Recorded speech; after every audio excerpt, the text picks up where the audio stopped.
Jacob, guided by his mother Rebekah, wears animal skins to deceive his elderly blind father Isaac, to steal the blessing meant for his brother Esau. With cunning and deception, Jacob became the rightful inheritor. But the blessing came at a price. Jacob's family is broken. Jacob had to leave everything: his parents, his home, and the safety of the tents. He was running toward a new life in a foreign land, a land of kin he had never met. While sleeping at the desert during the journey, God met him in a dream, a ladder reaching heaven, a promise made to a cheater, Jacob.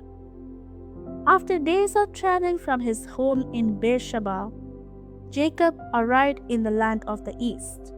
He was alone but pursuing a destiny ordained by God. Jacob found few shepherds and asked, "Where are you from?" "We are from Haran," they replied. "Do you know Laban?" Jacob inquired. "We do," they said. "And here comes his daughter Rachel with the sheep." When Jacob saw Rachel, his uncle's daughter, his mother's kin, a new fire ignited in the weary traveler's heart. Then Jacob kissed Rachel and lifted his voice and wept. It was a cry of joy, of relief, of finding home at last. Rachel ran to tell her father, and Laban, hearing news of his sister's son, rushed to meet him. Embracing him, Laban welcomed his nephew with open arms, declaring, "You are my own bone and flesh."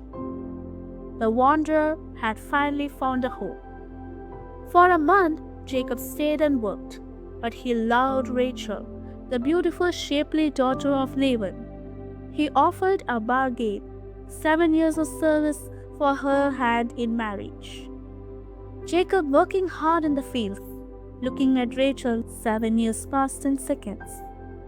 On the day of marriage, Laban, his uncle, had other plans. In the darkness of the tent, Leah was brought to Jacob instead of Rachel. Jacob wakes up, looks at his side, and screams, "Leah!" as the realization hits him and understood he was deceived by Laban.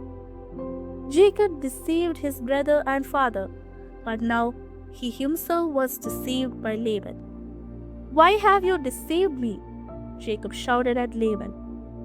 Laban said, "It is not custom here to give the younger before the firstborn. Complete the week of this one, and we will give you the other also in return of serving me another 7 years." Jacob accepted the injustice, marrying both, but his love for Rachel was greater than his love for Leah. Jacob served Laban for 20 years. Laban changed his wages 10 times during his 20 years service. One day, Laban told Jacob, "I've learned by experience that God has blessed me because of you. Name your wages, Jacob, anything." Jacob said, "You know how I have worked for you. All the spotted and speckled sheep, all the black lambs, that will be my wage." Agreed. Jacob's wealth had grown immense, far exceeding Laban's. But with prosperity came envy. Laban's sons claimed Jacob stole their father's wealth. Then the Lord spoke to Jacob, "Return to the land of your fathers, and I will be with you." While Laban was away shearing sheep, Jacob took his wives, children, and all he had acquired and fled toward the hill country of Gilead. 3 days later, Laban learned of the fight.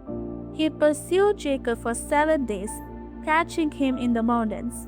God had warned Laban in a dream to do nothing to Jacob.